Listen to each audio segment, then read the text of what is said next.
नमस्कार दोस्तों, आप सभी का हमारे चैनल दिव्यांग जागरूकता मंच में फिर से एक बार स्वागत है। और दोस्तों, आज हम पहुंचे हैं पटना प्रमंडलीय रेलवे कार्यालय दानापुर में जो है, यहाँ पर मैं पहुंचा हूं। और यहाँ आज मैं कुछ दिव्यांगजनों का जो है रेलवे कंसेशन यानी कि रेलवे का जो पहचान पत्र है उसको बनाने के लिए मैं यहाँ पर आया हूँ।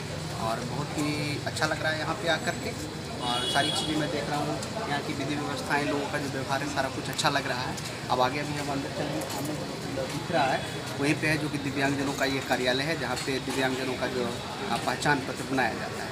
तो आप सभी हमारे चैनल से जुड़े रहें और मैं आज आपको बताऊंगा कि किस प्रकार से ये आपको बनाया। नमस्कार आप सभी का, आज के इस वीडियो में मैं धीरज कुमार आप सभी का स्वागत करता हूँ। दोस्तों, जैसा कि आपने मेरा जो स्टार्टिंग का जो वीडियो आपने देखा, जिससे आपको पता चल गया होगा कि आज मैं पटना प्रमंडल का जो जोनल ऑफिस है रेलवे का दानापुर में, वहाँ पे आज मैं गया था।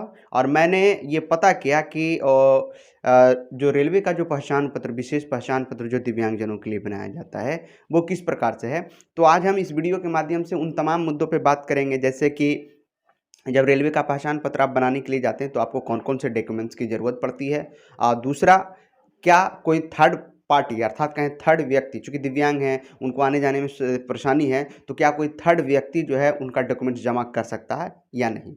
तीसरा प्रश्न आपका रहेगा, या जिसका मैं जवाब दूंगा, तीसरा मुद्दा ये है कि जब आप वहाँ पे जाते हैं तो आपको किन किन चीज़ों का ख्याल रखना होगा, जिससे कि आपका फॉर्म अच्छे तरीके से जमा हो जाएगा। चौथी बात है कि जो आप वहाँ पे रेलवे कंसेशन जो सबमिट कर रहे हैं वो कितने साल पुराना होना चाहिए, या वह किस फॉर्मेट में बना हुआ होना चाहिए। ये भी एक बहुत बड़ा इंपॉर्टेंट बात है, चूँकि जब मैं वहाँ गया तो मुझे इन तमाम समस्याओं को जो है झेलना पड़ा। तो मैं उन तमाम चीज़ों को आज मैं क्लियर करना चाहता हूँ कि आप लोगों को ये परेशानी ना हो। साथ ही क्या एक व्यक्ति बल्क में फॉर्म ले जा सकते हैं दिव्यांगजनों का।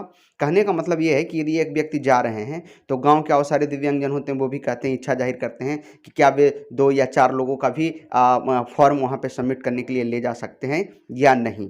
तो उसका भी मैं जवाब दूंगा। साथ ही जो रेलवे पहचान पत्र, जो विशेष पहचान पत्र दिव्यांगजनों का बनाया जाता है, उसके आवेदन आपको कहाँ से मिलते हैं। तो इन तमाम मुद्दों पे मैं बात करूंगा, तो आप हमारे वीडियो पे बने रहें। यदि आप हमारे वीडियो को अभी तक सब्सक्राइब आपने नहीं किया है तो आप जल्द से जल्द सब्सक्राइब कर लें और वीडियो को शेयर जरूर करें, जिससे कि तमाम बिहार के दिव्यांगजनों को हमारी योजनाओं के बारे में पता चल सके और वे उसका लाभ उठा सकें।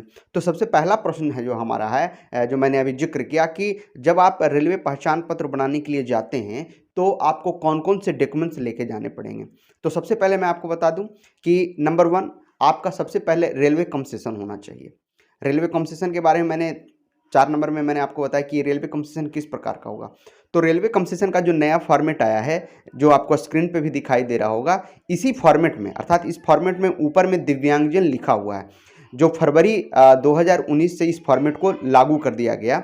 और इसी फॉर्मेट के माध्यम से आपका जो है रेलवे का जो पहचान पत्र बनाया जाता है। तो स्क्रीन पे जो आपने देखा रेलवे का कंसेशन का जो फॉर्मेट, उसी फॉर्मेट में आपको लेके जाना है। एक प्रश्न मैं यहाँ यहीं पे क्लियर कर दूं, चूंकि रेलवे कंसेशन की मैं बात कर रहा हूं, तो रेलवे कंसेशन जो है आपका 5 साल से अधिक पुराना नहीं होना चाहिए। फिर से मैं इसको दोहरा रहा हूं, रेलवे का जो कंसेशन आपका बनेगा वो आपका 5 साल का पुराना नहीं होना चाहता हूं।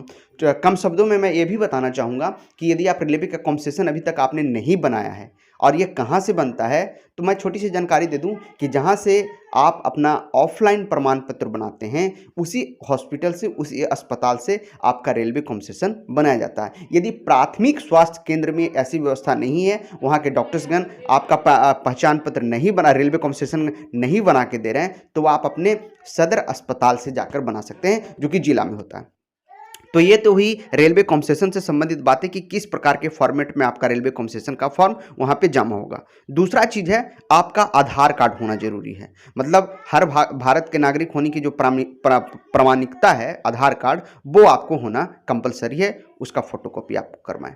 दूसरा, जो आपका डेट ऑफ बर्थ सर्टिफिकेट है, यदि आपका रेलवे कंसेशन पे डेट ऑफ बर्थ है तब तो चलेगा। यदि उस पर डेट ऑफ बर्थ मेंशन नहीं है तो डेट ऑफ बर्थ सर्टिफिकेट के लिए आपको मैट्रिक का प्रमाण पत्र चाहिए। ठीक है। तो जिससे कि या कोई भी एजुकेशनल सर्टिफिकेट आप लगाएंगे जिससे कि डेट ऑफ बर्थ क्लियर हो। ऐसे जनरली ज़्यादातर रेलवे कंसेशन में भी डेट ऑफ बर्थ का जिक्र होता है, तो आप लेके जाएं। यहाँ पर बात आती है कि जिनका डेट ऑफ बर्थ सर्टिफिकेट के लिए एजुकेशनल सर्टिफिकेट नहीं है वैसे दिव्यांगजनों का, तो वो कैसे कर पाएंगे?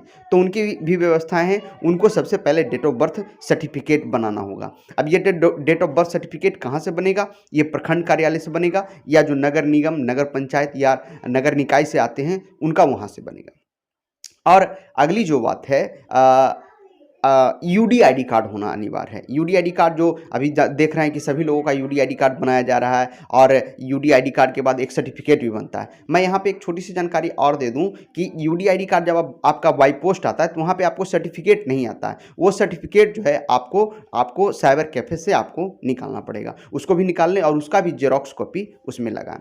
और ये तो डॉक्यूमेंट्स की बात हो गई। दूसरा मैंने प्रश्न किया था कि एक बात होती है, बहुत सारे लोगों के बीच ये भ्रांति है कि क्या वहाँ पे ओरिजिनल डॉक्यूमेंट्स भी चाहिए। तो ऐसा कोई नहीं है। मैंने जब जमा किया तो मुझे पता चला कि वहाँ पे ओरिजिनल डॉक्यूमेंट्स की ज़रूरत नहीं है। जो भी आप फोटोकॉपी में देते हैं वो आपका ही वही मान है, उसी को वो लोग देख के आपके फॉर्म को सबमिट लेते हैं। अब यहाँ पे बात आती है कि जब आप उसको जमा करने के लिए जाते हैं तो क्या कोई एक दिव्यांग दो या दो से अधिक दिव्यांगजनों का फॉर्म लेके जा सकता है? तो इसका जवाब है हाँ, आप ले जा सकते हैं और वहाँ पे जमा करवा सकते हैं। दो या मैं तो आपको सजेस्ट करना चाहूँगा, एक बार में यदि आप जाते हैं तो खुद अपना जा रहे हैं और यदि किसी का ले जा रहे हैं तो 3 से ज़्यादा ना ले जाएं। आप 2 तक ही सीमित रखें जिससे कि उनको भी लगे कि बल्क में नहीं है, उनको भी ज़्यादा परेशानी ना हो।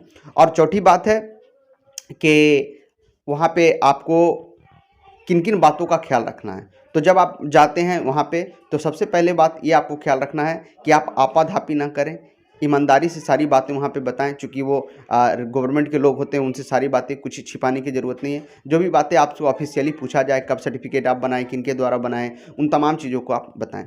इन तमाम चीज़ों के बाद जो एक लास्ट में मैंने प्रश्न आपको बताया कि इसमें किस तरह का फॉर्म लगता है, तो फॉर्म के बारे में आपको बता दूं कि इसमें फॉर्म का कोई फॉर्मेट नहीं है।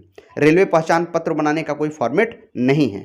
यदि आप यहाँ पे जाते हैं तो जितना भी डॉक्यूमेंट्स मैंने बताया, जिसको मैं एक बार फिर रिपीट कर रहा हूँ, UDID कार्ड 1 नंबर में, दूसरा आपका हो गया आधार कार्ड, तीसरा आपका सर्टिफिकेट, चौथा आपका रेलवे कंसेशन, इन तमाम चीज़ों के लिए, और 5वां आपका डेट ऑफ बर्थ के लिए आपको एजुकेशनल सर्टिफिकेट। 5 डॉक्यूमेंट्स। साथ में आपको एक आवेदन लिखना होगा आपको बोर्ड को कि मुझे रेलवे पहचान पत्र की आवश्यकता है, इसलिए मुझे ये दस्तावेज बना के दिया जाए। वो फॉर्म का फॉर्मेट भी आपको स्क्रीन पे मैं दिखा रहा हूँ, आप इसको देख लीजिए। इसी तरह का आपका फॉर्मेट आपको बनाना है। तो इन तमाम चीज़ों के साथ इस सब का 3-3 कॉपी बनाना है, 3 सेट में। जो आपने आवेदन लिखा उसका भी 3 कॉपी बना लें और 3-3 जो भी आपको मैंने 5 तरह के जो डॉक्यूमेंट्स बताए उसका भी 3-3 कॉपी बना लें और तीनों को अलग अलग 6-6 कागज़ को 6-6 डॉक्यूमेंट्स को मिला करके उसको पंचिंग कर लें। अब तीनों सेट तैयार हो गया। उसके बाद जो अंत में आपको ख्याल रखना है कि आप जो आवेदन आपने लिखा है उसकी 4 कॉपी करवाएं। 1 कॉपी इसलिए कि जब वहाँ पे 3 कॉपी आप जमा करते हैं तो वो आपको एक रिसीविंग देंगे।